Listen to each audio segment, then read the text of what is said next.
Meeting May 3rd, 2022, and would like to start by officially welcoming Michael Livingston to be on our board with us. He was officially voted in by the Littleton Conservation Commission on April 19th and recently sworn in with the select board. So welcome, Michael. We are happy to have you with us. Thank you so much. I appreciate it. Perfect. Love it. Okay, so we're going to go ahead and start with, we're going to skip over some of the minutes and go ahead to, Amy, I think we're going to do art installation first. If they're here to introduce themselves and where they reside, that would be great. Anyone here for yes. art?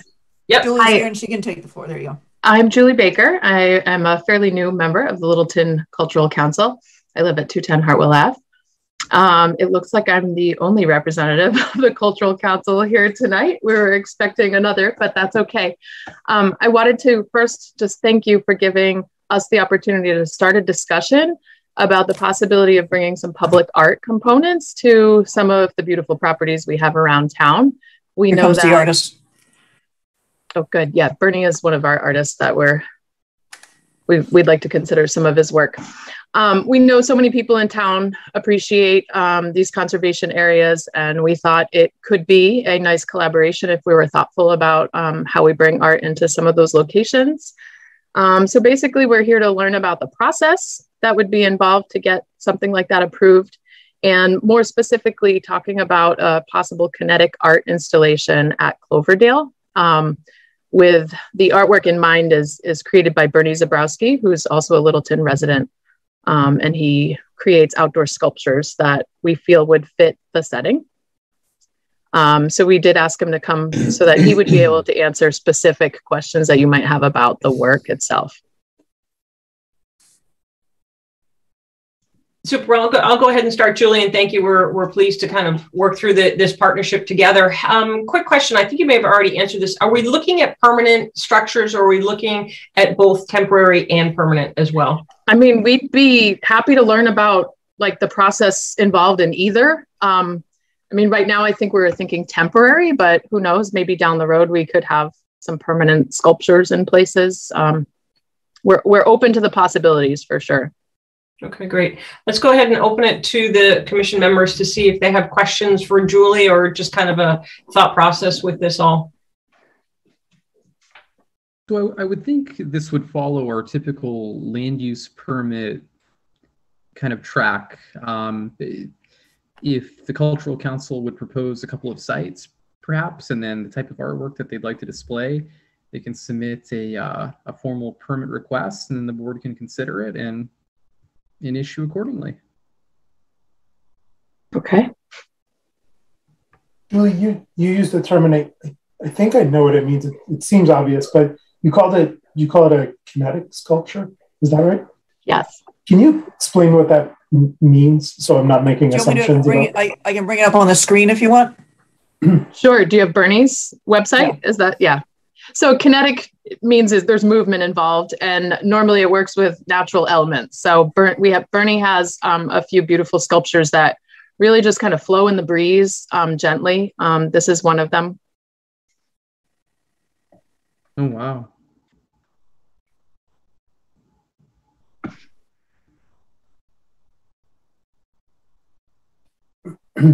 Is there noise associated with these in any way? That's why Bernie's here to hopefully answer specifics. I have not seen him in person. Bernie, are you able to unmute and answer that? We might need LCTV to do that. He should be. Okay, can you hear me now? Yes, go ahead, Bernie. Okay. Welcome. Oh, good to see y'all. So, what are the questions you want to ask me? The question, Bernie, was about sound. Amy showed your website with images or videos, but do they make noise? Do the kinetic sculptures make noise? Well, they're the ones you saw are all wind sculptures. The one I had in mind for that one site has been in a show in East Hampton for a year and a half. That was about 2 years ago. And at that site, it was called Art in the Orchard. It occurs every 2 years, and they have several thousand people come through. So with the particular piece I had in mind, several thousand people checked it out. I don't know if they played with it, because I wasn't there all the time, but it's at ground level. It's only about 4 feet high. I could show a video if I can get to that. If you want to see what I was proposing. Now, how do I do that? I think I need some help here. At the bottom of your screen, there might be a little green Share screen. Share screen. Yeah. Okay. Yeah. Okay. And But you just need to make sure your video is up on your screen. it's on my screen. Yeah. Where is it? Oh, God. Come on now. Where the heck is it? Was the one I showed not the correct one, or did you not see that? Oh, well, that was one of them, but I had another in mind that you didn't show, and I have a hard time getting it to it. I don't know. Bernie, I think Bernie's referencing one that's a little lower to the ground than the one that you saw on the website. Yeah. Okay, so and we can come back to this. I think it's nice because this is the first step of a learning process. And so, Julie, it's helpful when you have thoughts to align them with a certain property as well. So I think the things, and Chase may have been alluding to this, if there's noise or anything that would impede perhaps animals or birds or things like that as well. And obviously safety, to make sure that if there's access to children, that's safe as well, and secured through storms. But I'm sure Bernie has lots of experience with that. But also, Julie, do you have other thoughts that you'd like to share with us in addition to the kinetic piece? I mean, really right now we were looking at that possibility for Cloverdale. Okay. And then maybe in the future looking to do more, but none of us were sure about the process and what needed to happen to move forward with anything like this. And I think in the commissioners will hopefully support this. What Andrew shared with us is the process. So it's quite straightforward. We have Boy Scouts, Girl Scouts that do that. So basically you have a plot of land and you give specific details on the material, the location. If it's something that's large or somewhat bigger and ornate, we may ask you to stake it out on the property where you would like to put it. So that way commissioners can drive by or see that, and just kind of a schedule of events of how it would be installed and if someone checks on it regularly, and the time frame of which you would like the installation to be there. So all those things are very straightforward. So do any of the commissioners have any other questions or concerns? Yeah, I have one question, Julie or Bernie. So would you have any like signage sort of talking about the art installation, or would you have something at the trailhead perhaps, or sort of leave it up to people, to make their own interpretation? There would be a sign with a title and my name. That's what usually happens in outdoor sculptures, and people can interpret it however they want to. Okay. Right. We could also create, a special sign that says something about it's a collaboration between the Cultural Council and Conservation, just to give people an idea of why it's there, I think is sometimes helpful too. Yep. Oh, I have a question though now. Is it the Cultural Council applying for me, or am I applying directly to the council? We will discuss that at our Cultural Council meeting, I think. But right now, we were just hoping to see if this was even a possibility. Okay. Okay. Hey, Sarah, I got a question. I believe that Fruitlands over in Harvard had a similar type of art in park, or something like that. Did you contribute to that, Bernie? Yeah, several years ago, I had a piece there. The guy that was director put together those shows. He left, and since then, there have not been any outdoor shows, but I had 2 pieces there. Okay. Yeah. And how was that? How did that go over, and what was the feedback from Fruitlands? Well, one of the pieces got an award. So, the director was happy with the pieces. Yeah. So it's just for the commission, as everybody knows, Fruitland's is a fairly large area that does have a conservation ethic. Yeah. So the director's not there anymore. We could ask him, but anyway, I thought I'd mention it. Okay. Thanks, Bernie. Yeah. Was that David Outman by chance, Bernie? What's that? Was that David Outman by chance, the former director? I can't remember his name. It's been about 5 years or something like that. Oh, you know what? He was with the Harvard Land Trust. I'm sorry. I'm confusing people. Right.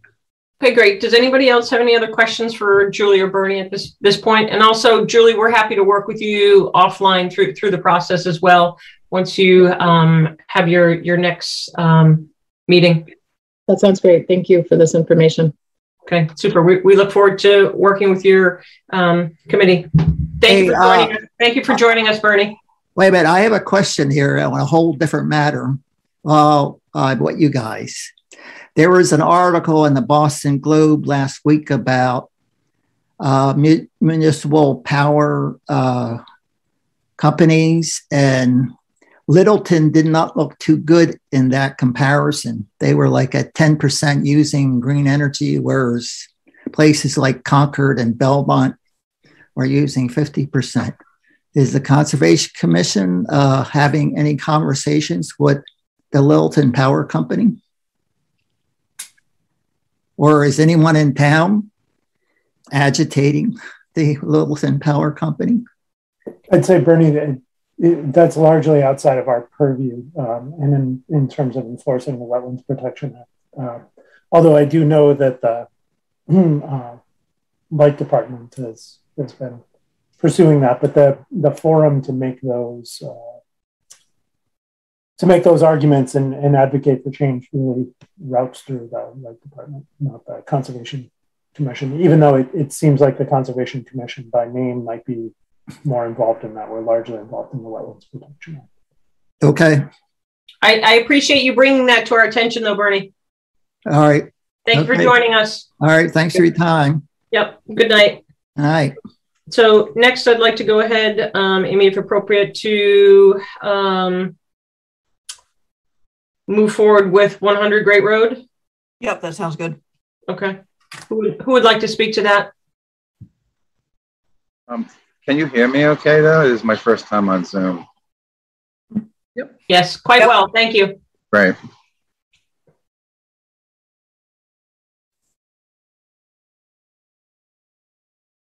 Does anybody have a question for me? Amy, how would you like to direct this? I'm not as familiar with this. Okay, so I issued and enforced an order for work that was going on in the buffer zone. I'm trying to see if I can find it here, which was basically clearing vegetation and graveling an area that I believe is proposed to be used for staff parking. So I issued the enforcement order so that the contractor would basically stop, which he did, and he put erosion controls up right away. And I told him he'd go ahead and finish rolling out the gravel because he was basically done, and that would stabilize what's there anyway. So hang on a second. If I get back. So for those of you that haven't been out to Bonsai West or aren't familiar with this situation, can you hear me okay? Yes, go ahead. That part of a good picture, that part of our property was originally, when I moved here in 1989, I put a cold frame up in that area. And that's where you can see the coal frame that exists now in the back of that picture. But I had taken that down, and we used it for growing plants. And occasionally when we had open houses or big classes, we would use it for staff parking. And about it feels like 5 years ago, but it was probably more like 7 years ago, I stopped maintaining that area. I used to mow it and take care of it. And as a result, that whole field became filled with sumac, bittersweet, poison ivy. And it got to the point I couldn't control the trees. The sumac just kept popping up one after another. And really, it was a simple matter of dumping some gravel and thinking that I was going to neaten that side of the house up. The surprise, I think, to Amy and to everybody is that the contractor who I hired, which wasn't really a contracting firm, he just came in with a little bulldozer and not a bulldozer, a little backhoe. He did such an incredible job, and that side of the house now just looks so neat and clean with those plants gone that I think it may have scared the conservation department that maybe I was going to pave it or put a real parking lot in there, which is not my intention. I work very closely with the volunteers who come out every year, and we work at getting rid of the porcelainberry and the knotweed, and that whole wetland area is filled with invasives, and we're really active in trying to keep as much of it down as possible.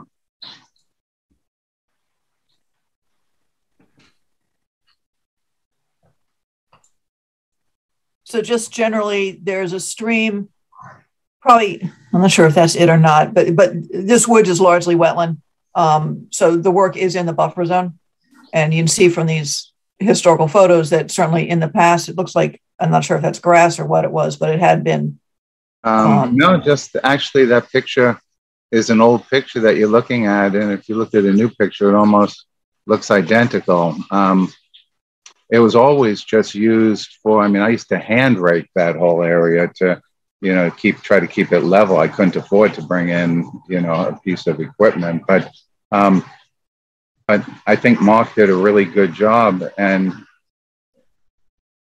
actually that side of our house is where our septic system is. So we really can't be driving all over there. So it's just a very small section that, we have only a staff of 5, and we only would park there when we have an open house or an event that would warrant that we just need to get our cars out of our regular parking lot that's on the other side of the property.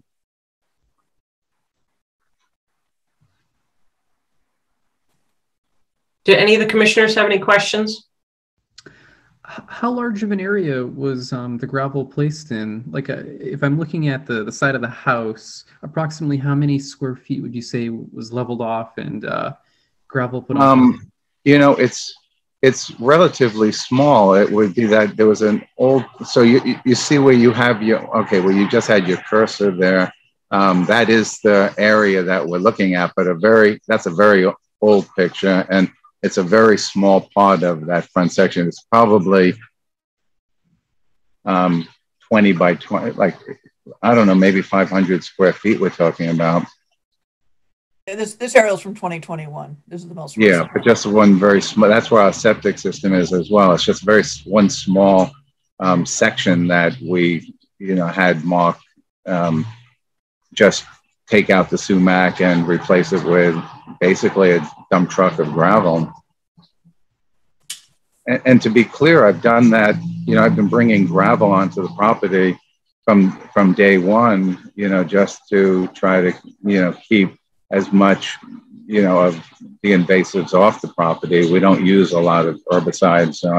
We're a pretty clean operation. We always get, 100% with mass agriculture for how clean our property is of weeds and how hard we work to, keep it. It's not an organic nursery, but we really try to keep it a very safe. There it is. That's it's just that makes it look a lot bigger than it is, but it's really just maybe 30 feet long. I haven't measured it, so I don't want to guess, but it's a very small area.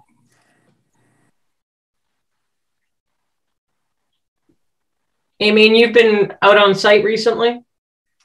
On the 27th. I haven't been out since then. Okay. Amy, just for the record, nothing's been done, and since you've been out, and as far as we're concerned, the project is finished, and we weren't planning on doing anything additional to it. Yeah, I think Kyle had said he drove by maybe that same day, and the erosion controls had been put up, I believe. Yeah, actually, that's not in that picture. Erosion control has been. Silt fence and wattles have been installed and look pretty good when I drive by every day, and seem to be appropriately installed. Do you have any concerns, or do any of the commissioners have any added concerns or requests? Well, so I guess my question is, but now we're talking about erosion controls. If this is going to stay the way it is, are we looking at permanent erosion controls staying in place? I don't know if that's a good answer either, but I don't know. Is there something that's going to keep? Is it something that's going to have to be constantly maintained because it's going to start eroding? And if it is, are we trying to keep it from going towards that stream? I can't imagine that. I don't know if that question was directed to me or if there's somebody more qualified to answer that question. But again, we've been here for almost 40 years or 35 years, and I just can't see how there's any more erosion there now than there ever would have been. As it was just, the nursery my whole nursery, that whole property line which borders the wetland, really just consists of my cold frames and gravel with, I put the black weed barrier down usually. I won't be doing that for this, which is very similar to the erosion control that Mark had put up. And it's a very simple, it's just the water just, the ground on our property is almost, I think Littleton is what used to be like a silt field from the glacial days. I mean, it's pretty incredible. The water just percolates right into the soil. There's never any flooding or runoff or any big problems.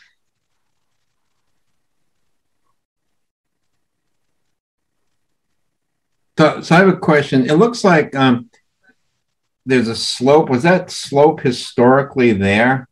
Yeah, nothing. Well, which slope are you talking about? It looks like I haven't been on the property, but where all the rocks are, and then where it makes the turn to the right, looking at that photo that the cursor's on, is that a slope going down?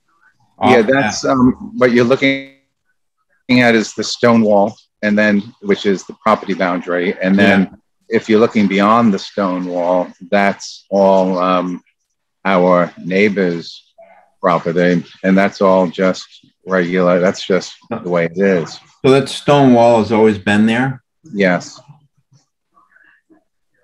And then the area, if you're looking directly at that photo, the area closest, that looks like a sloped area also. Like a berm from the highway? Yeah, berm. Yeah. So was that was always there too?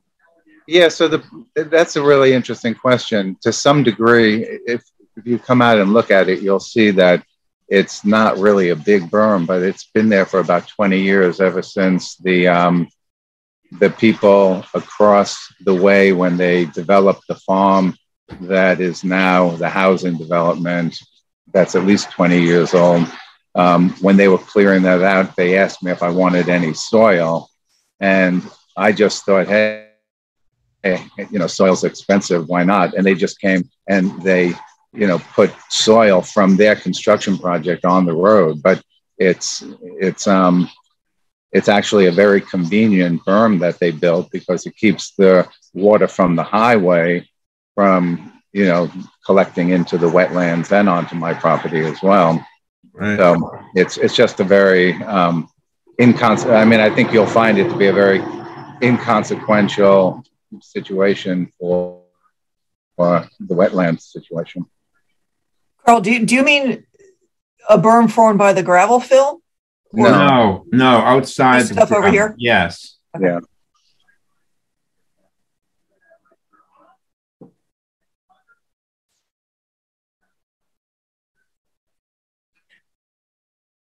Well, I think the main question here is if the Conservation Commission wants to see a notice of intent or something on this.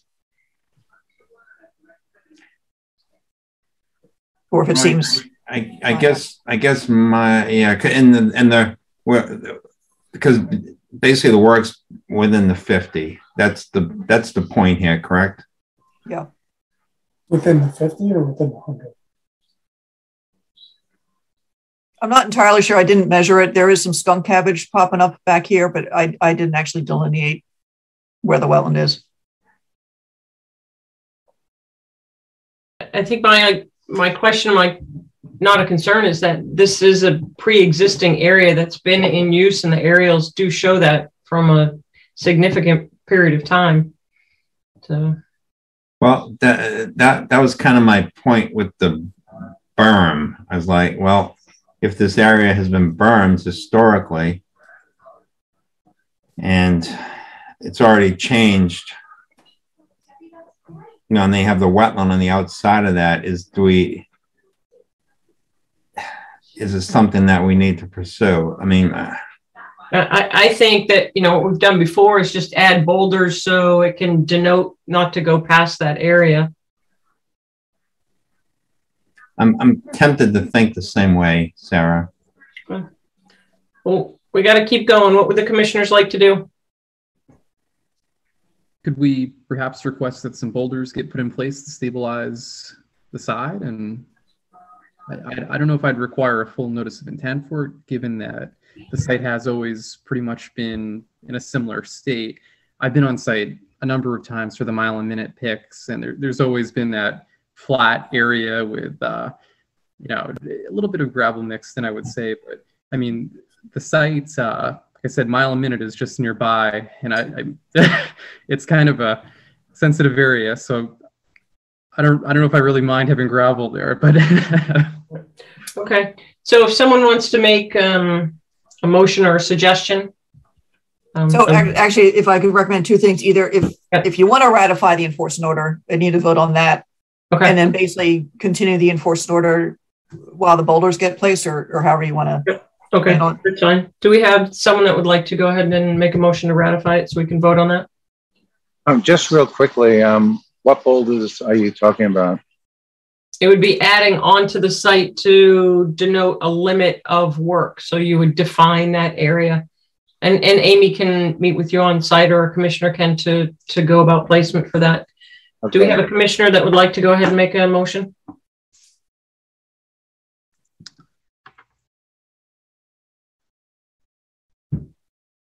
It's going to be a long night. I'll move. Oh, sorry. Go ahead, Brian. I'll move that we ratify the enforcement order and proceed with the installation of boulders at 100 Great Road. Do we have a second? Second that. Okay. Roll call, please.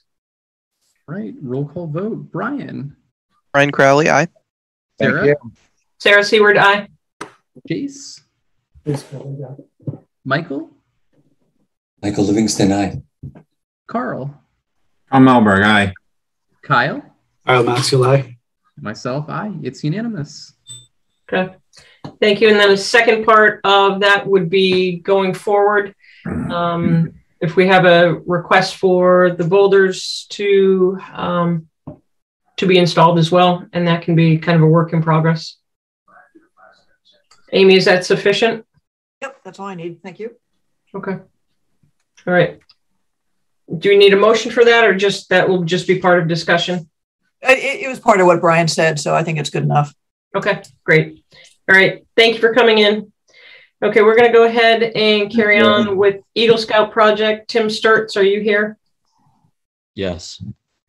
Okay, if you'd like to introduce yourself and state your residence and what you would like to present, that would be great.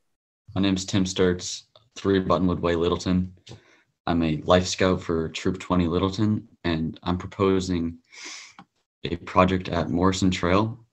I plan to remove what is a attempt at a bridge and replace it with a new one, and as well as like clean up the trail. I have a slideshow too I can show. That would be great. Go ahead, Tim.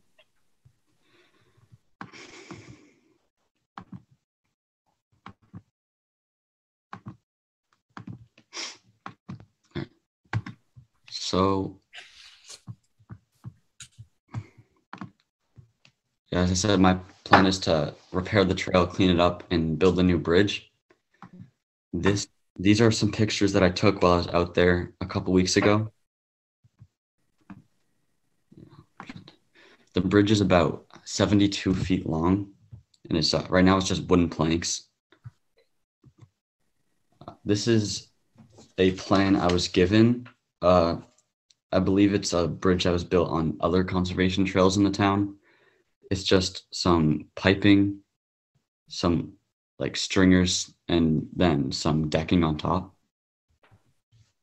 And this will make the trail safer for bikers, walkers, anyone. It connects the trails to other trails in Littleton.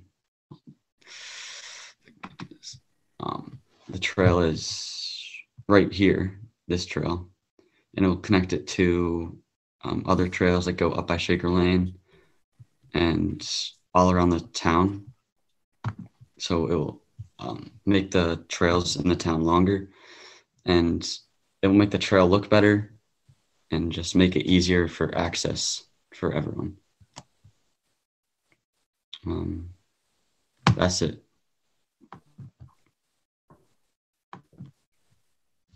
Commissioners have some questions for Tim?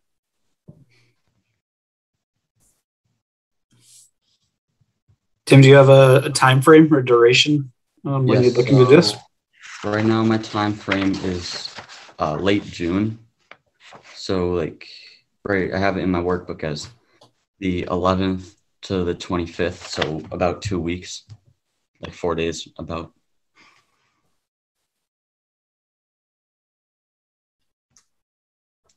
How do you propose to get your material in there, Tim?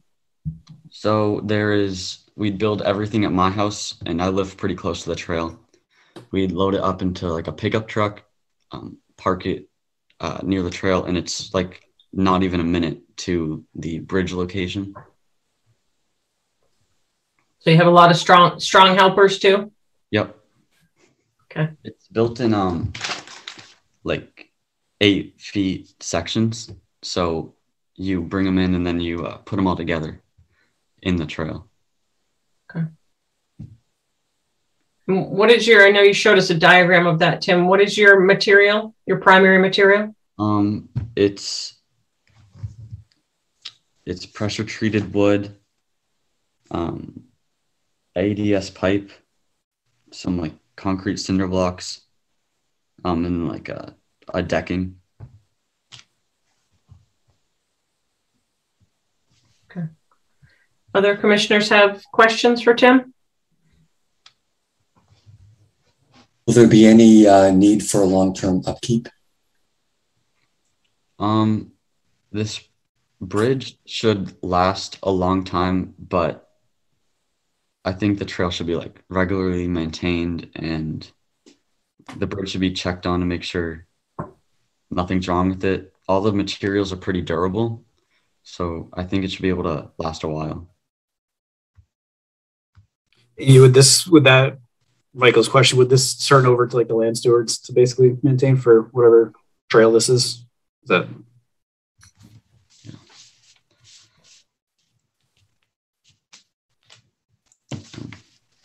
So what was it? I couldn't really hear it that well. The actual location where the boardwalk is going to be is on private property, but there's a bunch of corners in there. So they've all signed the waivers and consent, which they've had in place for a long time. And they all signed off on the order of conditions or the notice of intent, which you'll hear about next.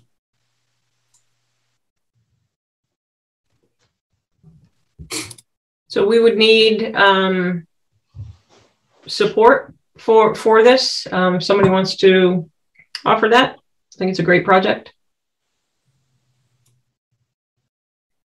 Sure. I'll recommend the Conservation Commission supports Tim in his project to create a Virgin Morrison Trail as well as perform some upkeep on the trail. Second. We can't formally close this. Yeah. We don't have a number. Right. Is that right?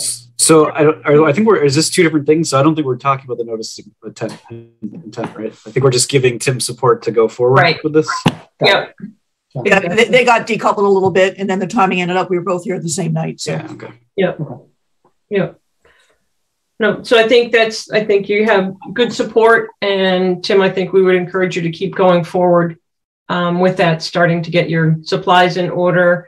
And if your time frame, once this is approved, Tim, if your time frame is going to vary more than say 1 week, if you could notify the commission, like whether it's earlier or later, that would be great.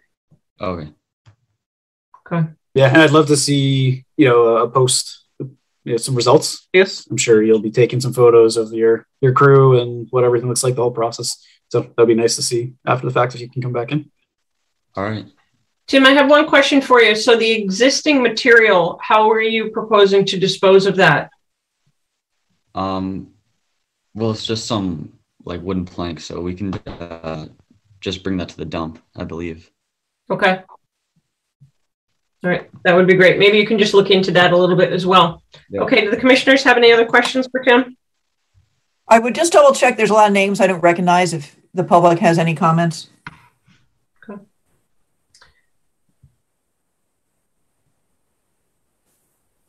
And I'd say no. Sounds we're all good. Okay, thank you very much, Tim. Thank you. Okay. Good luck.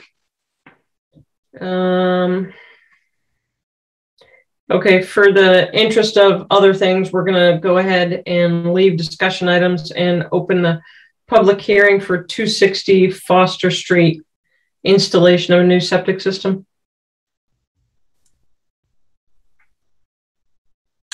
RO 8-15-0. Anyone here to speak to that? Yes, I am. Okay, great. If you could introduce yourself, that would be great. Yes, Mark Slager from Allen Engineering, here on behalf of Durkee Farm Builders Incorporated. This is the old farmhouse that's at the corner of Foster Street and Grimes Lane. It's an existing 3-bedroom home with a large existing barn. Originally, they were going to tear it down and replace it, but they've decided to restore the house and offer it as an affordable housing unit. And in doing that, they need to replace the septic system. It's a new geomat septic system that would be installed. It has been approved by the Board of Health. Portion of the work is in the 100-foot buffer zone. The work is going to be completely contained within an existing lawn area. And then we're not proposing to do any work beyond the 50-foot no disturb zone. There are a couple of trees in close proximity, one of which is a twin catalpa, which I don't envision having to come down. There's also a fairly large maple tree that we're going to do whatever we can to help preserve that. There's some try and prevent as much root damage as possible, but the work is kind of close to that tree. The house will be served by town water, as the developer plans to run in the extending the water main in Grimes Lane up to service this house. With that, I will handle any questions the commission may have.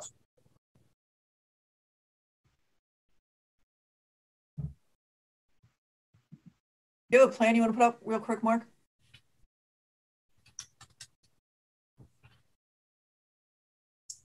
To be clear here, Mark, tonight you're looking for a determination of applicability.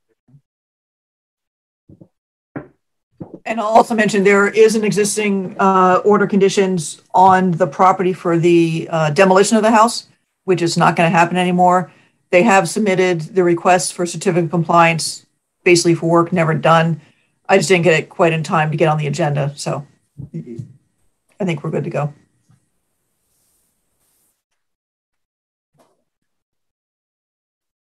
I've got a couple questions for you. You mentioned bringing utilities into the house to be serviced by town water. Is that going to come in? That's not going to come in a way that is within the buffer, is it? because it's not shown on the plan. No, the water service will come in through the front of the house, which is not inside the buffer zone. There are overhead utilities that currently exist there as well. So does no one have a plan to show? Excuse me? Oh, I'm sorry, the plan's not up. Do you have a plan? Oh, yeah. I can share my screen.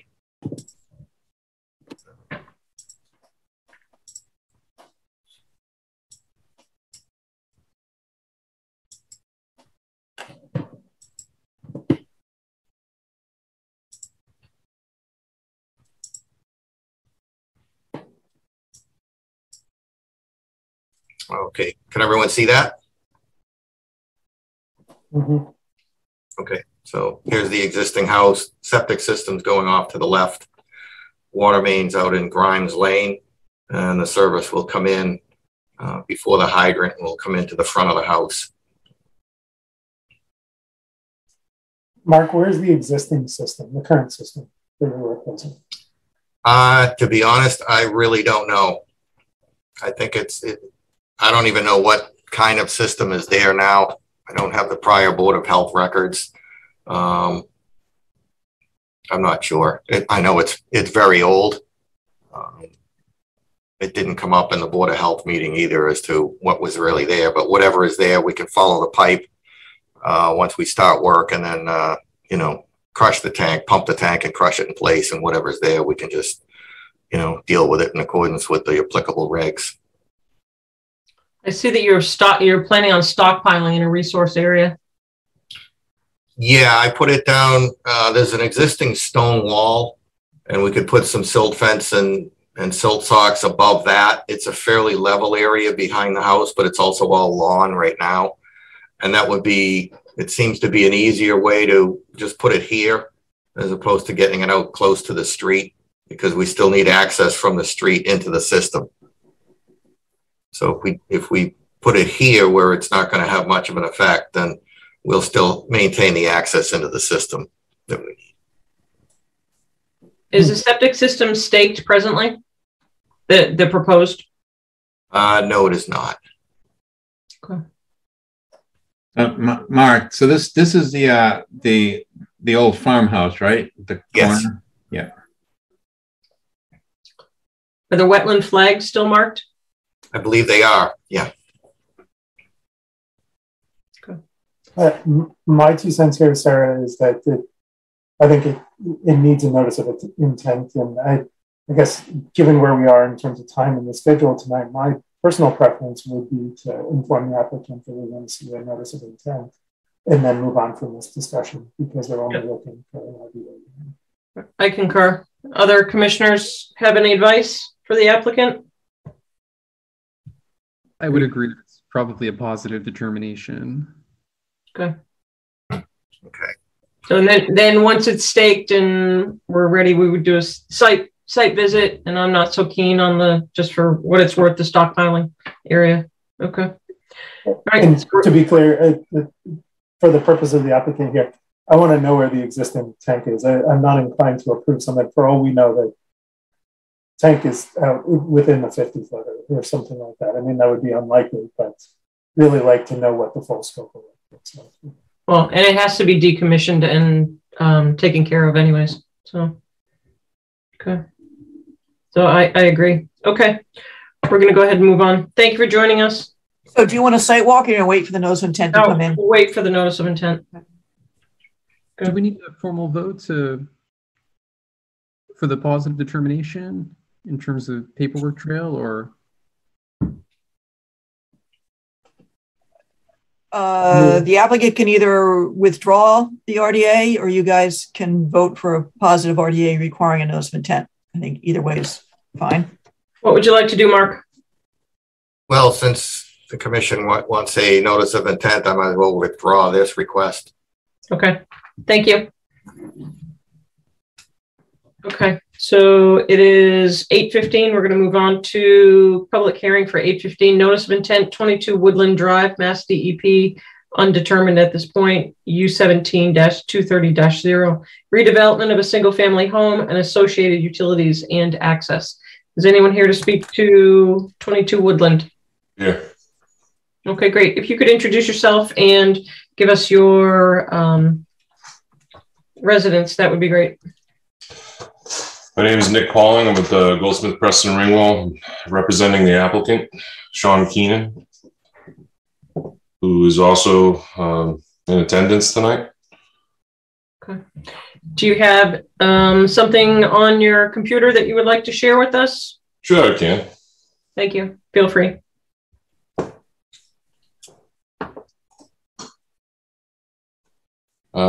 So we filed a notice of intent for an existing property at 22 Woodland Street. It's a existing 4-bedroom dwelling that's fallen in some disrepair. We're proposing to knock down the house, replace the septic system, or actually install a septic system, and really try to keep everything out as far away from the resource areas as possible. Everyone can see my screen. I put up the one with the requested colors. Yep, and we appreciate that. Can you slide your screen over just a little so we can get a better, thank you. Which way? I'm gonna grump the same way I grump every time we get it. Then the notice of intent doesn't have colors in it. It's not this applicant in particular. Starting to get frustrated that it just adds extra time reviewing these plans. That's partially my fault. I've been asking them to just make sure that what they're showing, because it's hard to see on the screen, is what's colored. No, I understood. I guess, Nick, I'm sorry, I'm taking time away from you, but we'll come back to this in a second. My 2 cents is, Amy, if someone submits a plan set to you at this point that's not colored, I would just refuse to accept it. It's pretty clearly laid out in what I need to do. Sorry. So Nick, go ahead and proceed and go through kind of your wetlands lines and work that is going to partake in a resource area. Sure. So the property is about 14,500 square feet on the south side of Woodland Drive. And you see my screen, it's in the top left here. There's actually another undeveloped right-of-way, Ivy Road, that is the northern side of the property. Almost the entire back portion, or the eastern portion of the property, has been flagged as a delineated bordering vegetated wetland. This is just all wetlands that comes down into a drainage ditch that this circles back around up towards woodland where the catch basins are. What we're proposing to do is install a Presby environmental system in the utmost western corner, southwest corner of the property. That will be served by a septic tank and a dosing chamber. The proposal tears down the existing house and maintains the wetland or the resource area side of the existing structure. The buffer zones from the resource area, as you can see, the wetland, the BVW, the blue, the 50-foot actually goes through the middle of the existing house, with the 100-foot encompassing the rest of the property.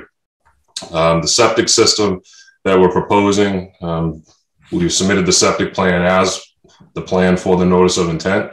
You can see the litany of requests for relief that we're going to be asking the Board of Health for at next week's public hearing.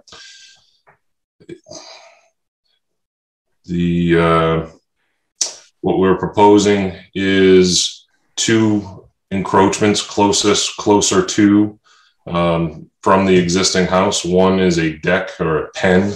That'll be an elevated structure on 2 sonnet tubes with no access down to the surrounding area, and then a foundation drain outlet. We're also proposing a propane tank here, approximately 30 feet from the resource area, to offset drainage, more impervious area coverage. We're proposing to recharge the roof in the northern side. That's really the quickest Reader's Digest of the application. I can certainly answer any specific questions.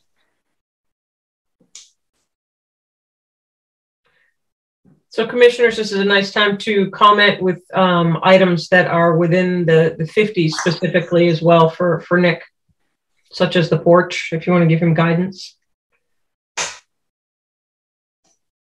So typically, we don't allow cantilevered decks within the 50. Mhm. That's how we've been proceeding. So I would imagine we would do the same thing with this one. I would ask if there's another place to put the propane tank that also be looked at. So can I answer both of those questions, Madam Chair? You may, and I think it's also good for you to reference the waiver and the actions to be supported within the waiver.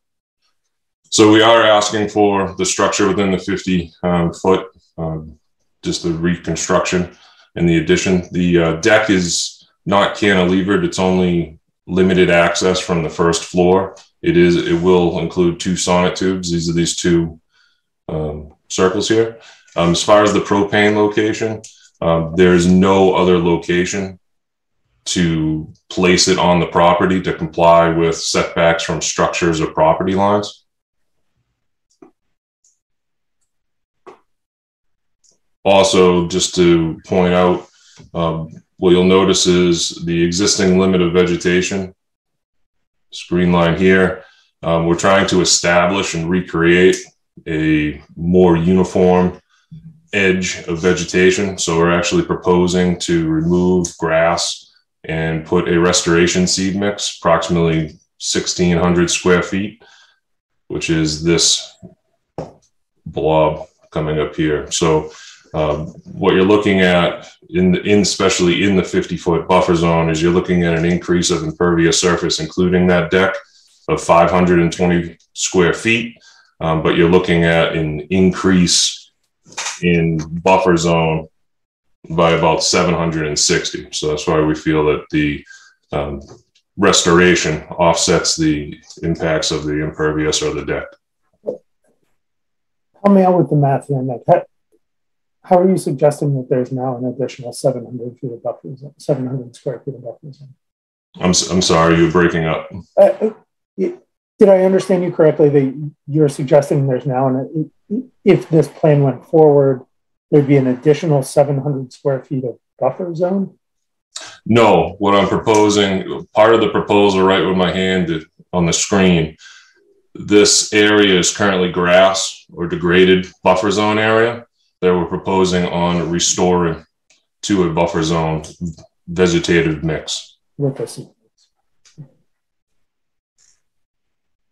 How do we propose to keep that in perpetuity? Once this house is bought and sold and then somebody wants to have the lawn back? I unmute myself. We're certainly open to suggestions. I know in the past there's been monuments. I know that there's a reference to signage within the new Commission's guidance documents. We're certainly open to even a series of boulders to demarcate that limit of work.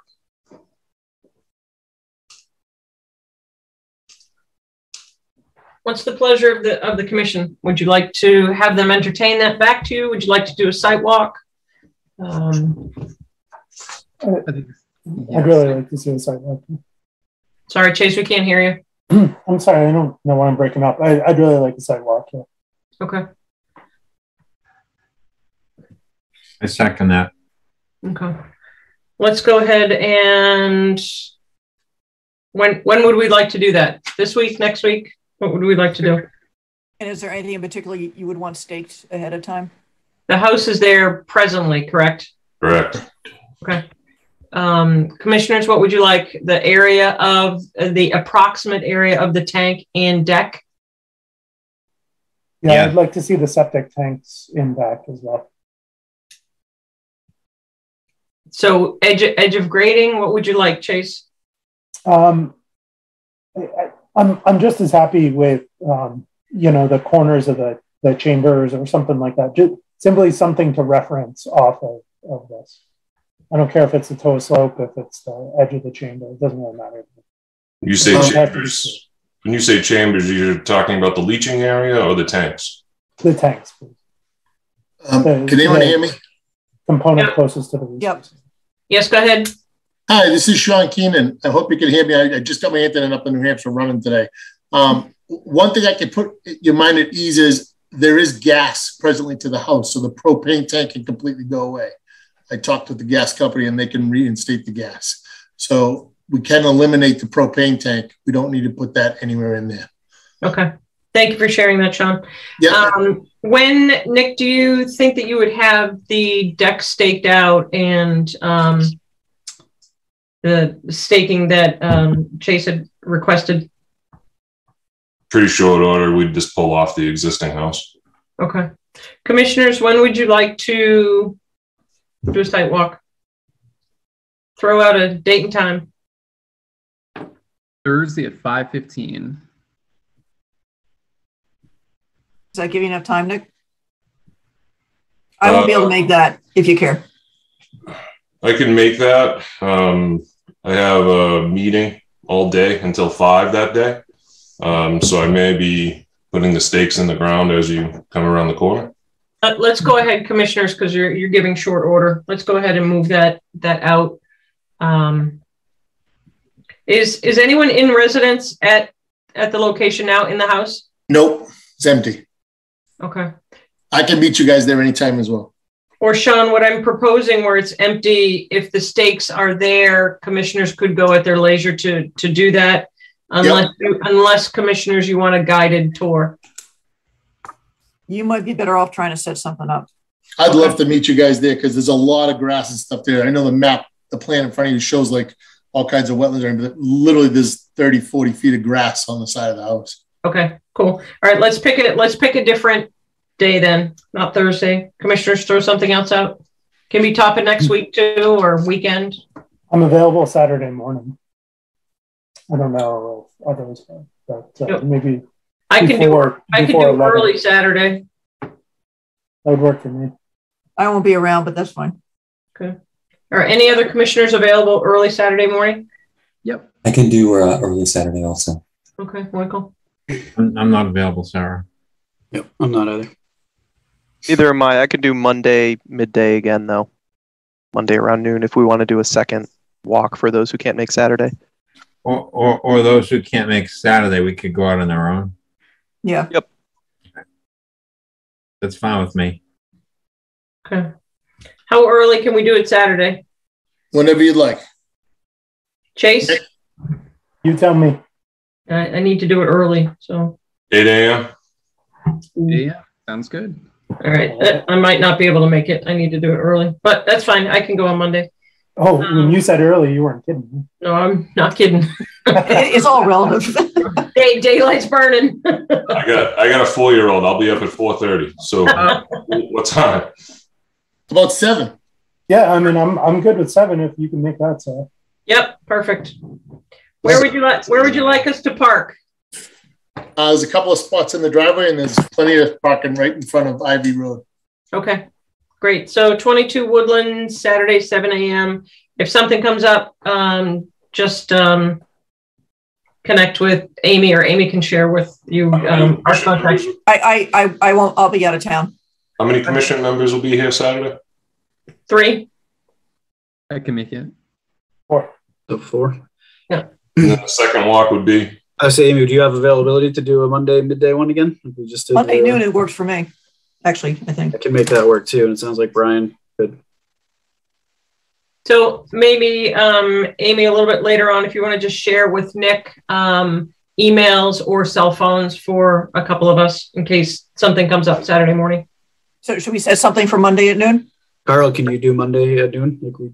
I can try. If I will definitely try. If not, I'll go by myself. Okay. But it looks like I can get Kyle and Brian on Monday. Yep. Okay. All right. Perfect. Thank you. Very good. Thank you.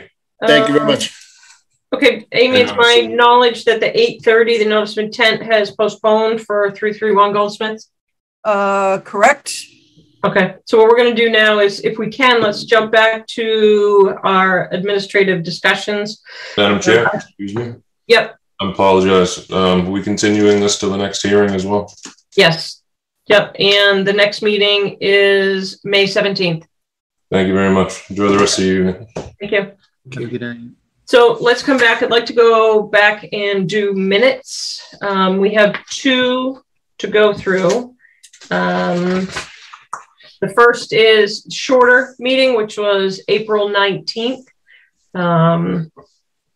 Michael, as a point of order, you would not be voting on the minutes because you were not appointed at that time. So do I have a motion for April 19th, either any amendments or omissions to the draft? They look good. Okay. And I'll move to approve the minutes of April 19th and April 26th, 2022. Second.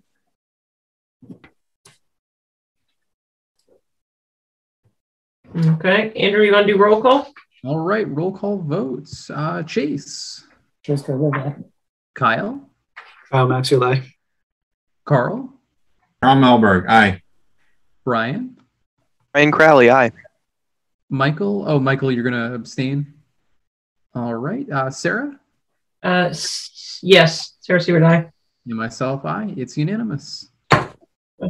Okay, thank you. Let's go ahead and review the draft minutes from the April 26, 2022. I was not present, so I will be voting as present. So does anyone have any? Point of order. Sorry, I actually gave you a motion for both. For both. Oh, I misheard. Maybe I jumped the gun there. So let's go ahead with a separate one because the voting order will be different.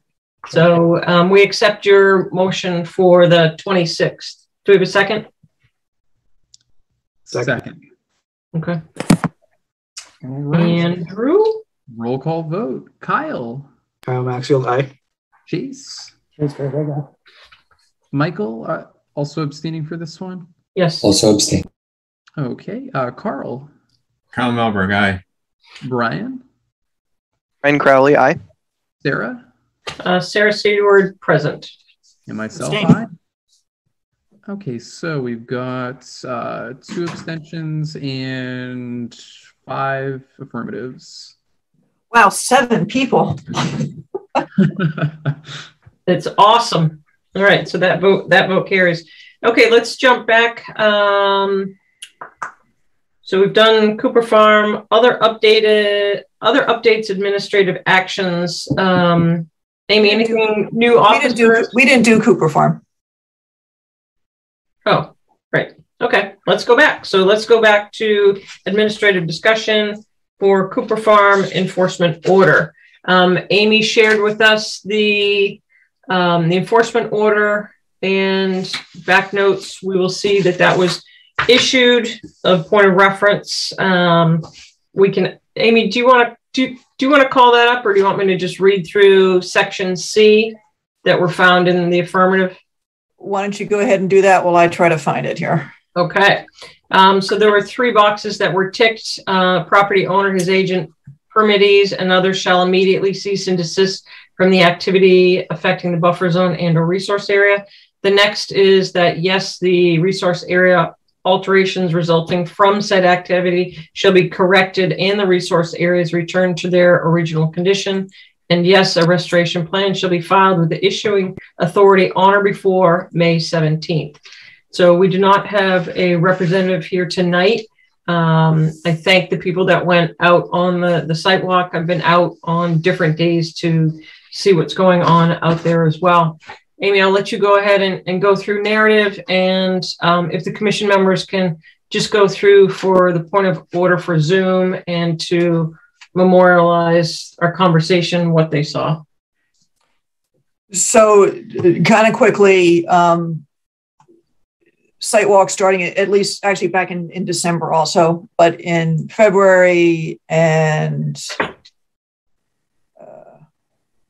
I just threw everything in the enforcement order. Yep. Some of which weren't pertinent to the enforcement order. There's more February. Let me just go all the way down here. So basically, there's the two big basins over by Dean's Lane. This is basin 3, which is pretty much dry. Basin 4 is kind of where I'm standing, and that's pretty much had water in it the whole time. And there is a pipe that connects the two of them. So even though this basin is dry, it is outletting. I went backwards here. Sorry. Let's see if I can find a good picture. No, these are good enough.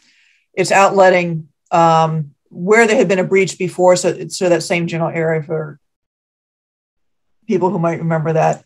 So I'm standing on the berm, looking down into the water that's coming out the culvert, which is eroding the sort of trail that's below the basin. So that's the issue, which has been going on for a few months.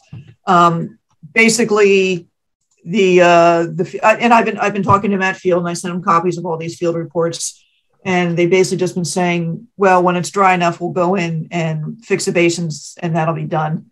And the erosion just keeps happening. Nothing was being done about it.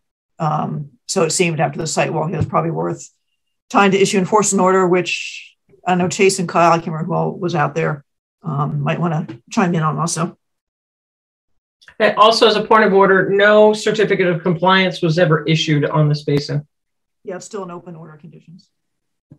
So that way that affirms your authority on the enforcement order.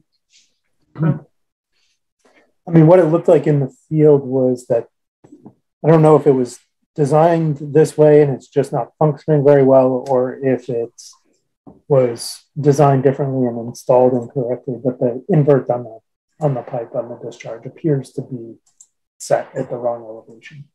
And I'm of the opinion that it doesn't particularly matter if the design drawings that we received show it at the invert that it currently sits at, or a different invert. The fact of the matter is it's not functioning properly, and it's degrading the resource area, and needs to be remedied regardless of what may have been shown on a piece of paper in the past.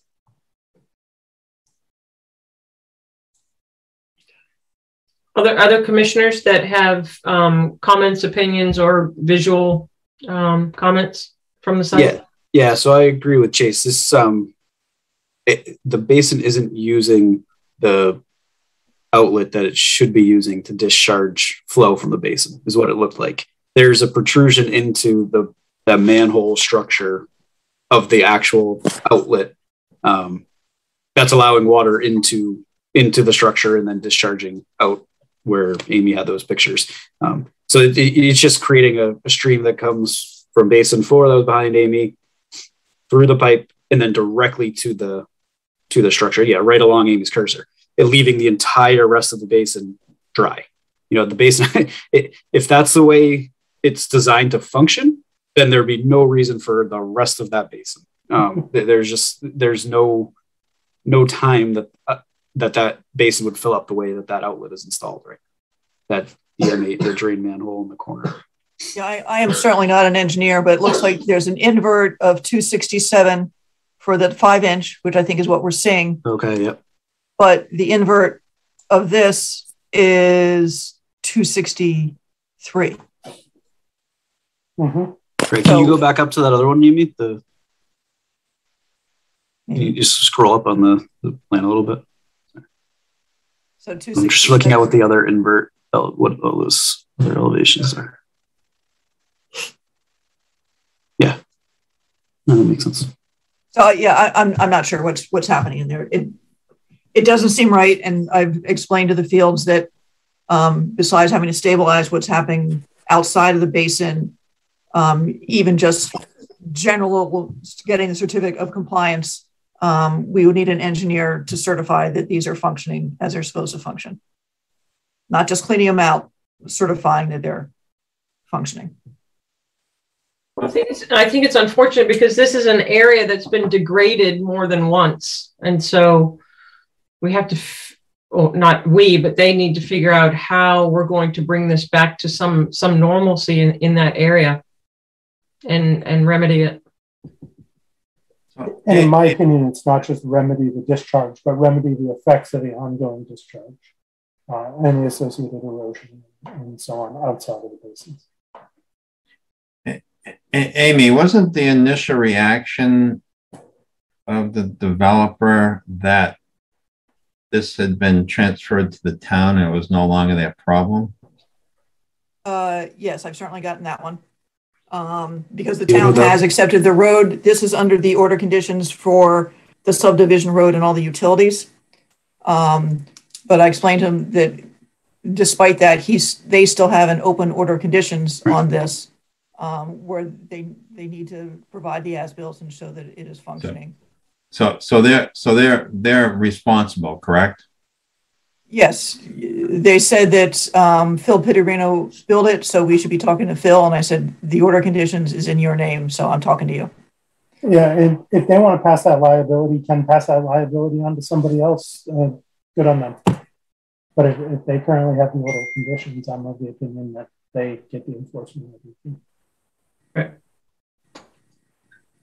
So I did try to get them in tonight. They are basically either out of the state or were unavailable to attend tonight. They will be here on the 17th.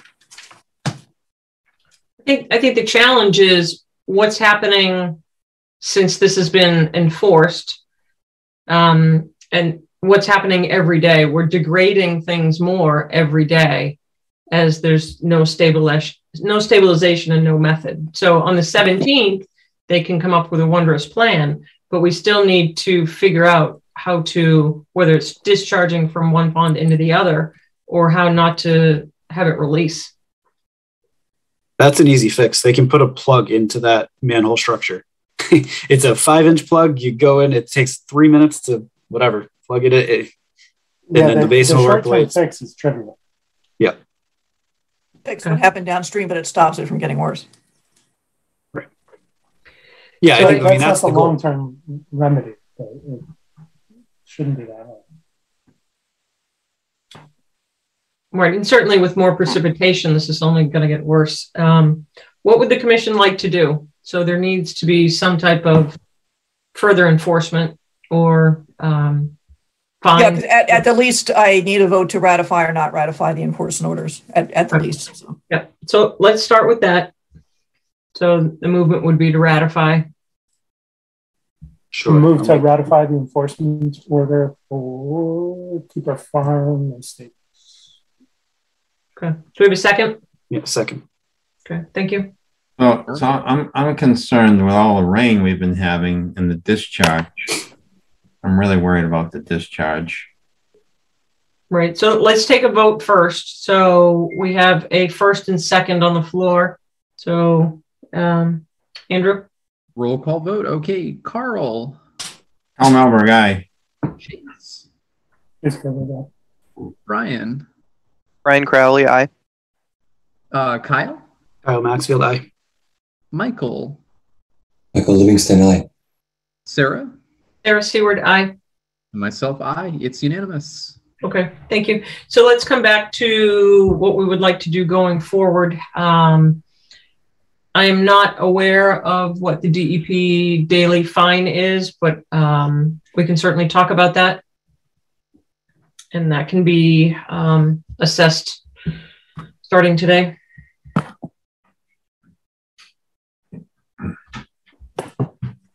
I'm fine with that.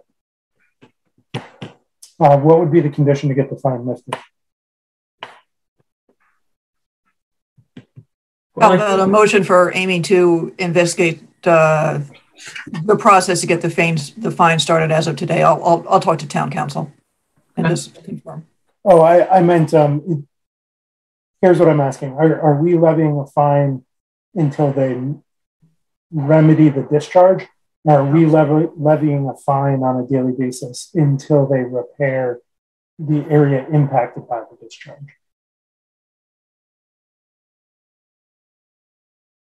I would think it's the second, Chase. Which is what? Sorry. Until they remedy the fine, until they remedy the problem. Remedy the problem, but also remedy the destruction that's happened downstream. As noted in the enforcement order, resource area alterations resulting from said activities shall be corrected and the resource areas returned to their original condition. So the only thing that is dated is for those are immediate action items. The other is the restoration plan for May 17th. So you have immediate actions that should have already been in place from the day that this was given to them on the 4th of April. You can go back retroactive or you can start your fines tonight, but there has to be some other mechanism to get this done.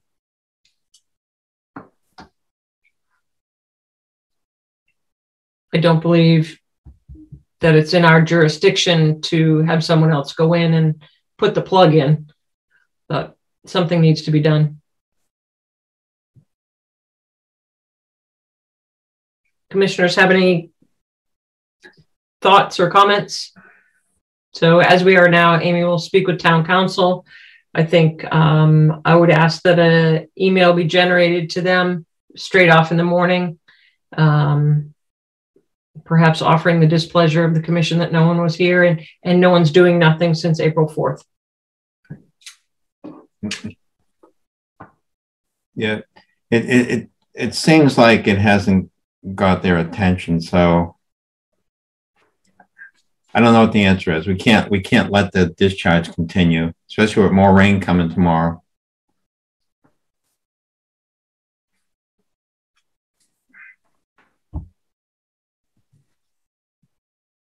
Okay. Amy, is that enough to go on? I think just. Can I offer this idea though?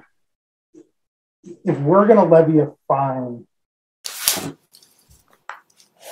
until they complete the restoration of the impacted areas, there's no incentive for them because that'll take some time. There's no incentive for them to go in and address the discharge immediately. I guess what I would like to put forward is we levy a fine until the discharge has ceased. And then as of the 17th, so let's say it takes them 5 days to do that. There's 5 days of fines. We allow them to put a plan together to present to us on the 17th to remedy the impacted areas from the discharge. And if they don't follow through on that at a date certain, we levy the fines again. I'm concerned though that if we make it all encompassing, they're just going to eat the fines because it's bigger and they can't get it taken care of fairly quickly.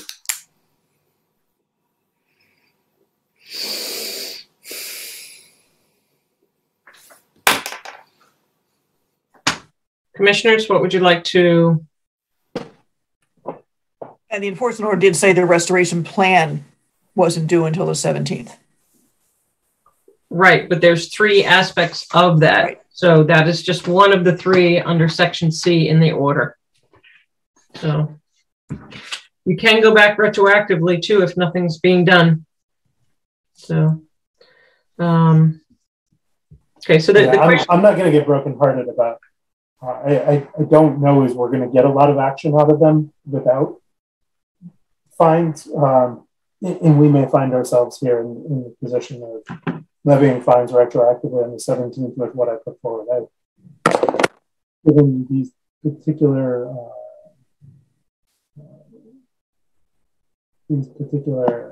folks, the benefit of the doubt in the past have gotten burned, continue to do so. And Amy may want to just chat with DEP, see if they have any words of wisdom of how to get some more bite into it. Okay. All right. So I think for something like this, I would want to vote authorizing me to investigate levying fines starting at this point tomorrow. Yep. Have all the houses and properties in there been sold? They're still building, I think, at least one house on Dean, but all those are outside the buffer zone and never had in order conditions. Yeah, but are they all related to this basin?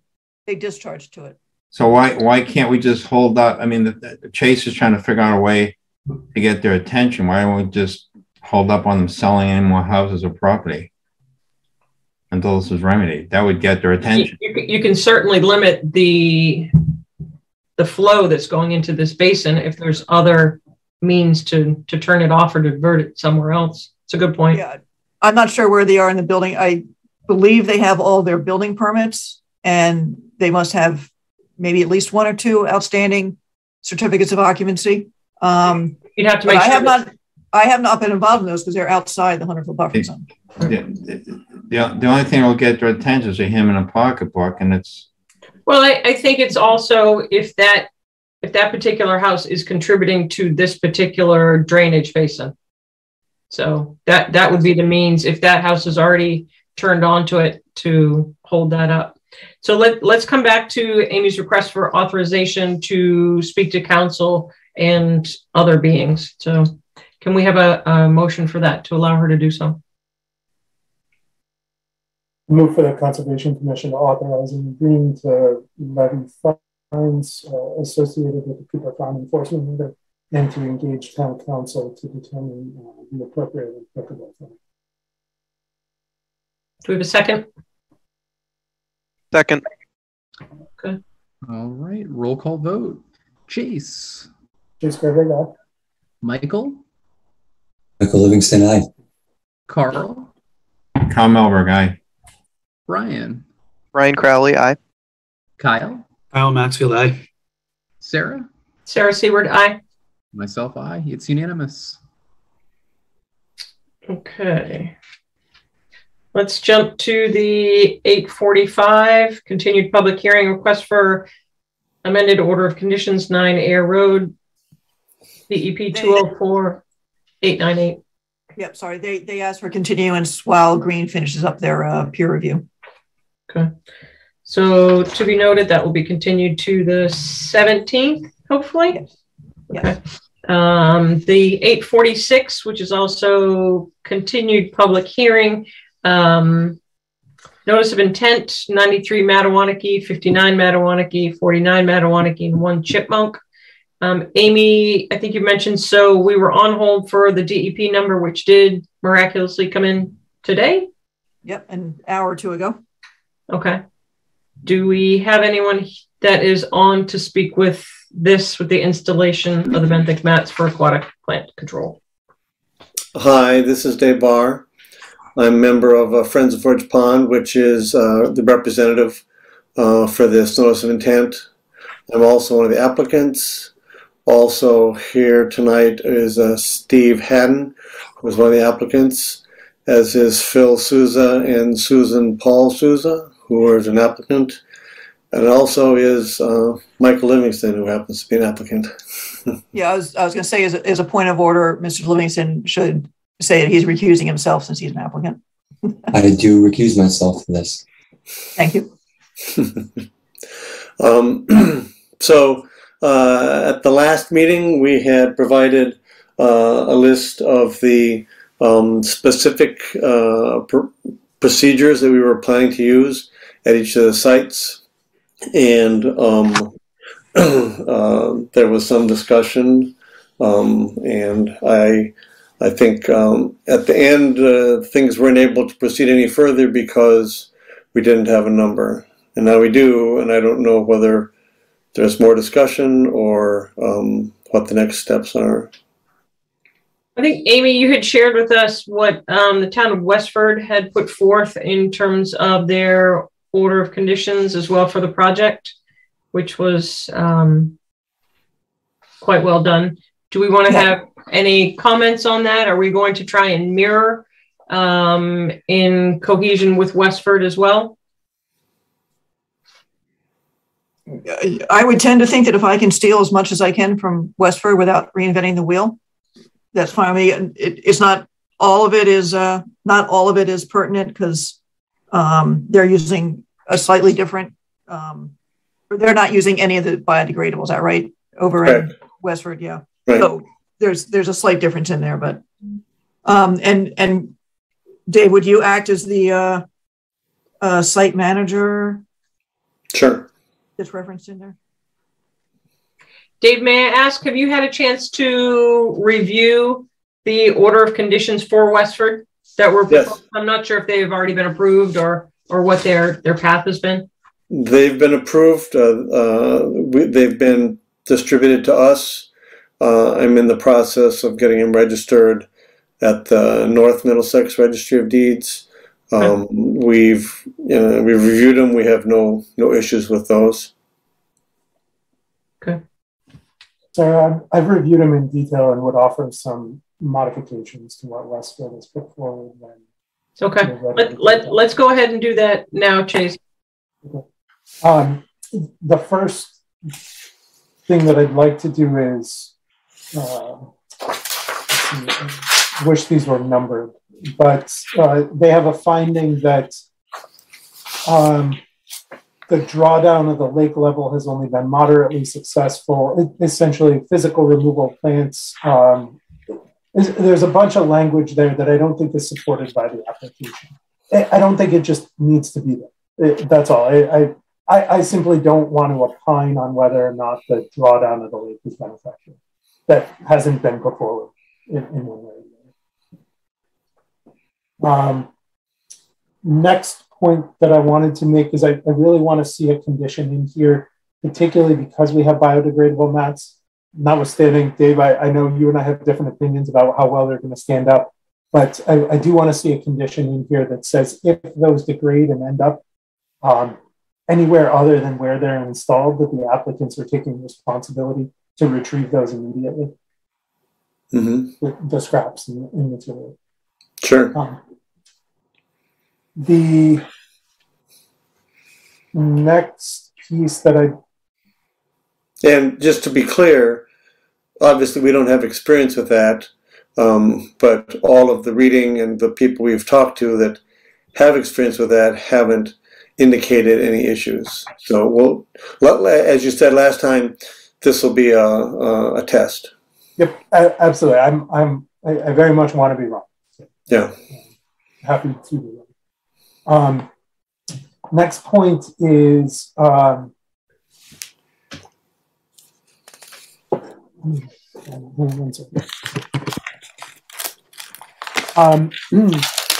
there's language in here that says, while the density and diversity of the benthic invertebrate community may be altered by barrier placement, recovery is rapid once the barrier is removed. I don't think the applicants have put forward anything to indicate that it's rapid or not, and I don't think we need that language in here.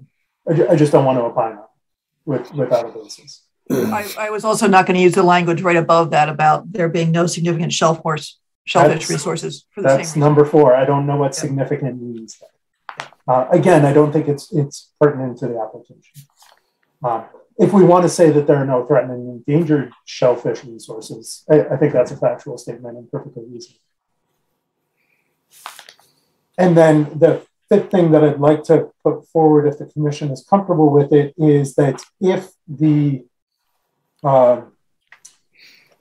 results are not favorable, particularly with respect to degradation of the biodegradable, that'll be discontinued. In other words, we're not going to do 3 years of putting in something, having it fall apart, and then rinse it for 3 years. So I'd like some language in there about discontinuing it if a particular approach is shown to be ineffective or not sustainable.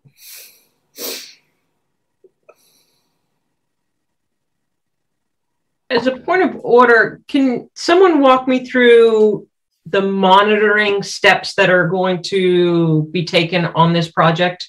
Like who is the person that's going to monitor this and kind of document with that data how things are going? Like I'm hoping that we don't just wake up 6 months later and things have poofed. So the Friends of Forge Pond would be monitoring the different sites, working with the participants to document conditions, procedures, timings. I guess my comment, Dave, is how often is someone monitoring and who is logging that observation? Well, we would be at times when there are activities, we would be logging what's happening in installation and removing or moving the mats. We could, you could require in conditions that while the mats are in place, every so often, whatever period of time you want, we could review each site and see, and note what is notable. That would be my addition that I feel quite strongly about, that I feel as though there has to be some value of monitoring, especially if something catastrophic happens, if someone's, rips it up or something with something from, from an engine, a propeller, or a fishing rod or something. I think I'd like to know if there's damage to the process. And so I would defer to the commissioners how often they would like someone to snorkel down and take a peek. So, I mean, obviously you can indicate whatever conditions you feel are appropriate. My expectation was that we would document all of this as we went along, and then at the end of the season we would provide you with a report. If you need interim reports, we can do that too, or you could ask that if such and such or such and such conditions occur, then you'd like to be notified at that time. Commissioners, what's your pleasure? For the tarps, it's kind of easy because they're only in 4 to 6 weeks. So for that, you'd say, monitor it every 2 weeks. Don't report every 2 weeks unless there's an issue. But the biodegradable ones will be in there, potentially for years. Mm-hmm. Yeah, the expectation is that after a couple of years, the burlap mats get covered with silt and effectively become part of the sediment in the bottom and are essentially undetectable. And after a couple of years, they're decomposing and plants are growing back on top of them. That's our understanding. So they would still be there, but our understanding is that they become part of the bottom and you can't tell that they're there. So do we currently have in place a monitoring system for the burlap? Are they someone monitoring them annually, biannually? How about something like every 2 weeks until removed for the first 6 weeks, and monthly after that for the biodegradable? And I assume it might not be more than someone walking across it and saying, yep, it's still there, it's still fine. I would say monthly through the summer or fall. I mean, it's not reasonable to expect people to monitor this during the winter. Okay. Or through like October 1st. Yep, I feel comfortable with that. Other commissioners? Amy, why don't we put in there, though, language or as otherwise directed by the Conservation Commission?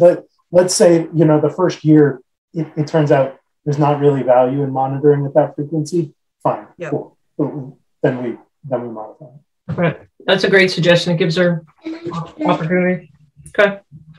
So I did want to check, Dave, if you are attaching the floats on them. I saw that in here somewhere. Yes. Okay. A marker posted at each site with a sign warning people. Right. Fishing to fish with caution.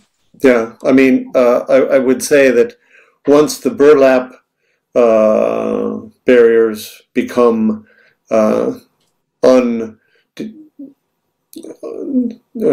basically buried and ineffective and no longer a danger to fishermen or waders, that wouldn't be needed any longer.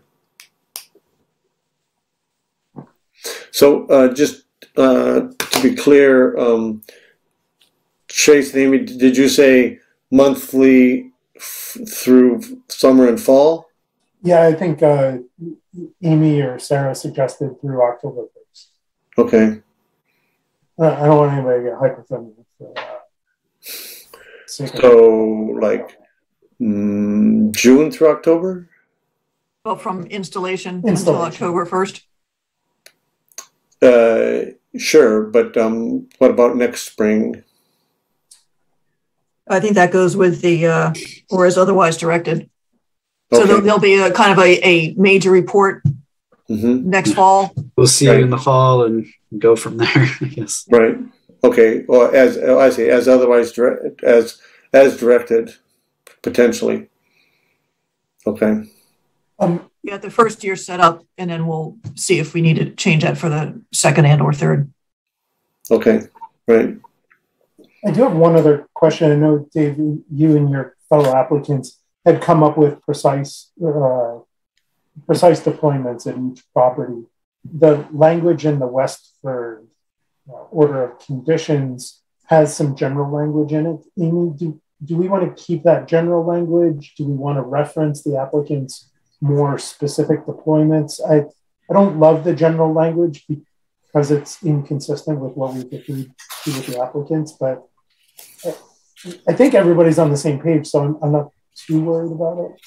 I see no reason, unless anybody is going to change it, that I can just attach this right into the order conditions. This is the one-page list of what each place is going to do, and it also spells out some of the monitoring piece of it. I would prefer that. I think that I'll just stick that right in.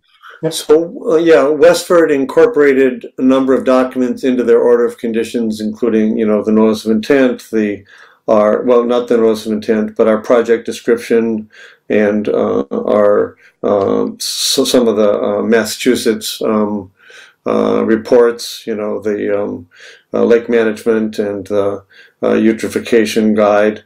They also included our list of procedures that would be used for the Westford sites. This would be consistent with that. Yeah, those are included by reference. Every now and then, especially if it's a natural heritage letter or something like that, I will actually put it in the order conditions itself as an attachment. I see. So I think this one description is going to be a lot easier to add it than it is for me to re-put it all so it's clear in the findings exactly what we all expect, so it doesn't get lost somewhere. Amy, one last wordsmithing thing in the order. Sorry. The second to last finding on page 10A says the overall effects on the lake environment are negligible. I'd like that to say the overall effects on the lake environment are expected to be negligible. Right. Again, we're testing this out. So one question I have, similar to the notion of or as directed by the conservation agent, we have listed the procedures that we are planning to use now. If we find in the first season that some of these procedures don't work very well and we'd like to use something else, I would hope that we could come back to Amy and say, this didn't work very well, or whether this is, part of the review process after we do the report, but that we have the ability to change with the approval of Amy or the commission, the procedures that are going to be used going forward if we find that something's not working right. Amy, do you want to speak to that? Because we can do it, depending upon what the issue would be, we can amend it. I mean, yeah, exactly. I'm assuming that the first year, you're not going to be changing things mid-course. Right. So that would be part of the report you do at the end of the first year.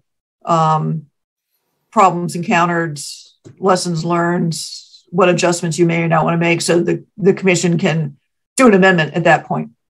Okay. For 2023. Okay. Is that what you're asking? I think qualitatively, Dave, I'm very much on the same page as what you're saying.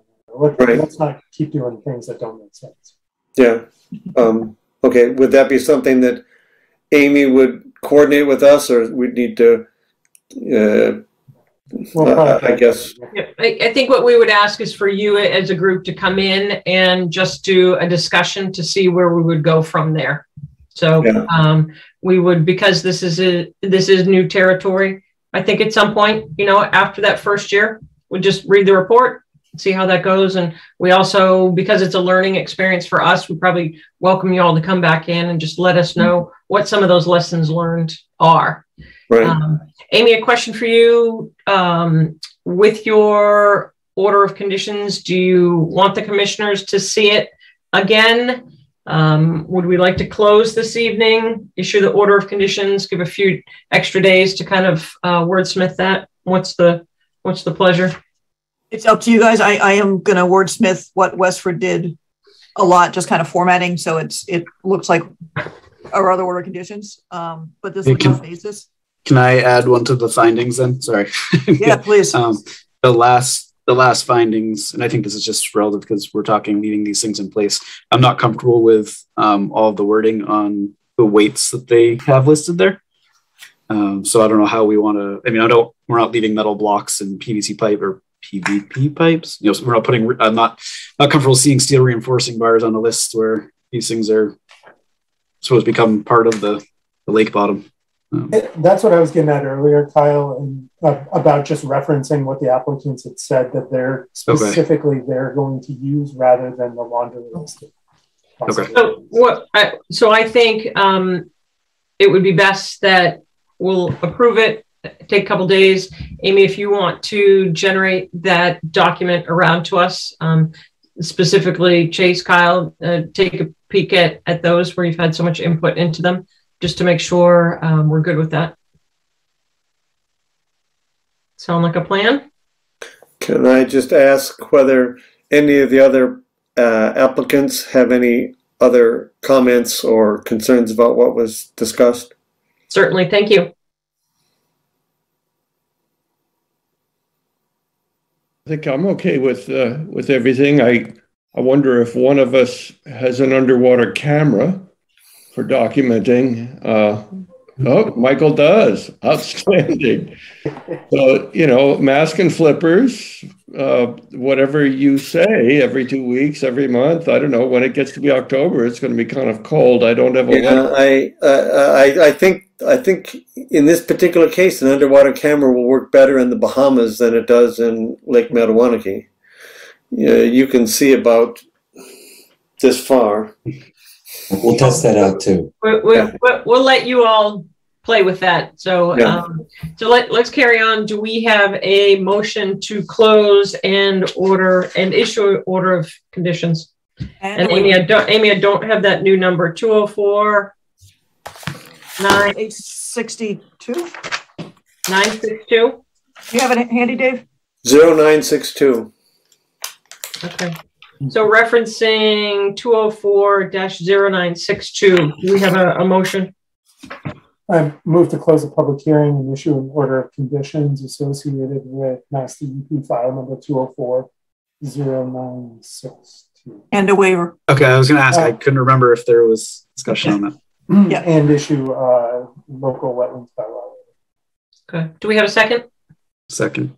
All right. Roll call vote. Chase. Chase Gervais, aye. Brian. Brian Crowley, aye. Kyle. Kyle Maxfield, aye. Carl. Carl Melberg, aye. Sarah. Sarah Seward, aye. And Michael's recusing himself, and myself, aye. It's unanimous with one, also 6 with one recusation. How do we word that? Can I ask a question? Surely, go ahead. On the order of conditions, Amy, would you be issuing one order of conditions for all 4 properties?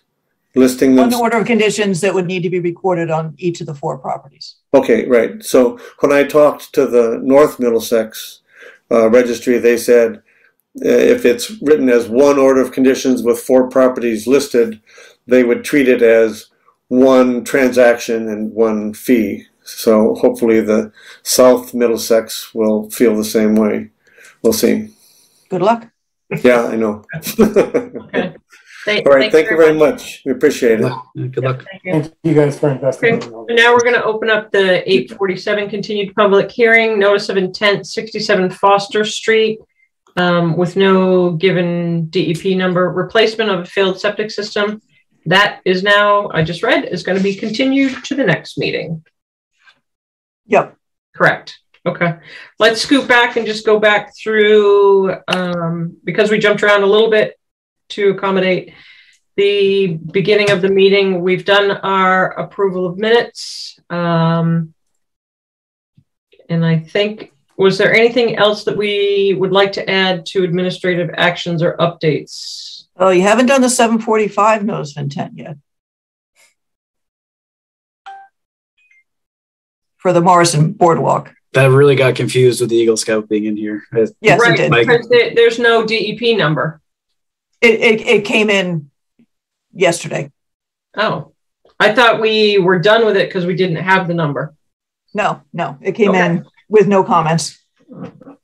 Okay. All right. So let's scoot back to the continuation of that discussion we had earlier with the notice of intent. What is the DEP number? Are you kidding me? It would be 961. Okay. So we had the previous discussion with Tim Sturts, the Life Scout project for the Morrison Trail. So all really we need is to close this one, correct? Right. So what basically happened is that I agreed I would get the permit for it. I wasn't sure what his timing was, but I knew it was going to be fast. So I went ahead and did the permitting before he had finished his Eagle Scout paperwork. Okay. But then it all came together. So it all happened tonight. Okay. So you basically seen it. You know, this is where the boardwalk is.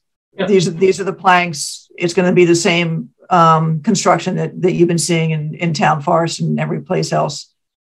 So it'll certainly get people across that wetland without trampling the wetland anymore. Okay. Excellent. So do you like a motion, sir? Yes, please.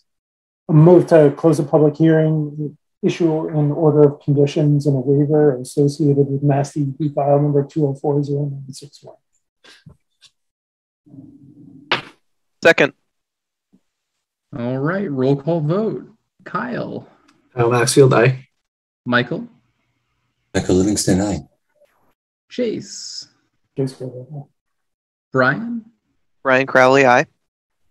Carl. Carl Melberg, aye.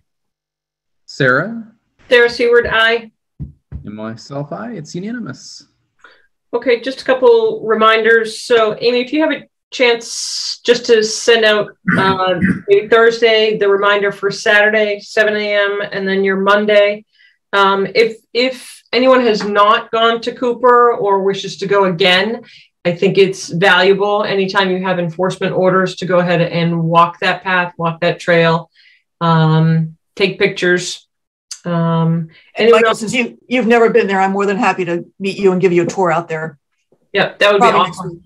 Yeah, that'd be great. That would be really good, Michael, to kind of, and Amy, if you could maybe just bring one of the original plans as well, just to take the scope in of that, yes. Of that project. Okay, just in recapping, I think we've now done everything. I have a couple questions, Sarah. Yep, go ahead. Yep. One is town meeting last night and what presuming the select board doesn't screw it up, hey, Paul is listening. Look at that. Well done. Timing associated with getting a posting for an assistant or something like that. I don't recall what that process looks like.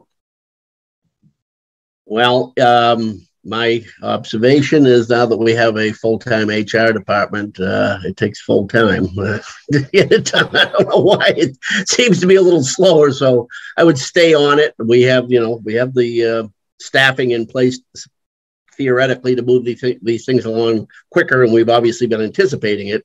But squeaky wheel, not a bad idea. Yeah, the job description is all set to go. We actually reviewed the land use and building or whatever we are office administrator position today. So we'll be pulling people in for an interview for that. And then I will start bugging them about posting. Okay. So I would move that we direct a letter specifically to whomever you think, Paul, we should do that in support to kind of get it going. Yeah, maybe, just send it to Michelle Weaver, the HR director, and CC Anthony and the board members. That doesn't hurt. Okay. Awesome. Amy, if you have a chance to do that, I'm happy to sign it, or we have done letters of support where everyone signs it, which is, I think, valuable to do so as well with a DocuSign. Yeah, I will talk to Michelle tomorrow and make sure there's no weird hang up or something, and then we can go from there. Okay. Wouldn't be the first time the town authorized the position and then just didn't fill it. So. Yeah. Any other commissioners have anything else? Questions? Amy, go ahead. Two things. Stoneyard, the one over off of Foster, is coming in for a certificate of compliance, basically for work partially done to the rear of that property. I'm assuming some of you might want to do a site walk back there. Yep. To do that, so I will go ahead and set that up. Does that sound? Anybody besides Sarah interested in seeing this? Sure. Is this the one from like 4 or 5 years ago? This is the one over by the train station, not the one over by the dump. Oh, okay. Yep. Gotcha. As their retail building or whatever it is. All right, so I will try to set something up there. And then I don't know if you all wanted to vote for officers or officer or chair or whatever you want to do tonight, since Sarah's going to be heading to the North Woods. Oh, and the orchard also. If anything need to be resolved on that. Is Sarah able to participate remotely as needed? Yes, but not as chair. But only until July 15th, as of now. Then we got to say goodbye to Zoom. Right. So Chase in the past has been gracious to fill in. So at some point, whenever you want, Chase can be either co-chair or solid chair, and then we do need someone else to work with him through the summer.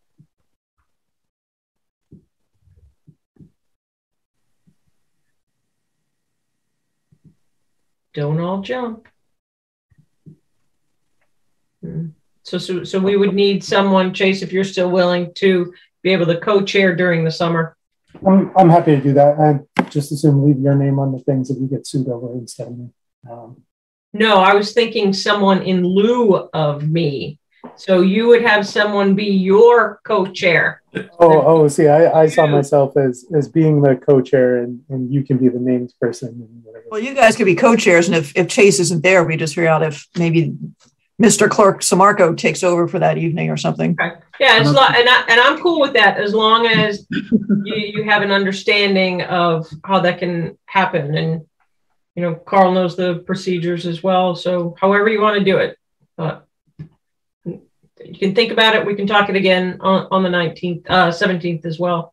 And then at the next meeting on the 17th, I'll do an orchard kind of update. We've been meeting. We're not meeting this Wednesday. So bids are closing the end of this week. So orchard looks good. We hired a fellow to come in and deal with all the pruning clippings, which has all got done well. It's a cool machine, good ground up. So excellent. Yep, we're getting there. So all right. There's no need for any fires up there? I don't think so. Brush? Oh. Yeah, we'll see. I don't think so. So that's too bad. I haven't walked through the whole property, but what I saw today, no. Anybody else have anything, words of wisdom, anything they want to talk about? All right, it's 9:25. Do we have a motion to adjourn? Move to adjourn. Second. Thank you. All right. Last roll call vote of the night. Kyle. Maxfield, aye. Michael. Michael Livingston, aye. Chase. Brian. Brian Crowley, aye. Carl. Kammerberg, aye. Sarah. Sarah Seward, aye. Myself, aye. It's unanimous. Okay. Thank you, everyone. Happy start to May. With you. Yep. Good Take care, night, Paul. everybody. Night. Paul, good to have you, Bye-bye. Paul.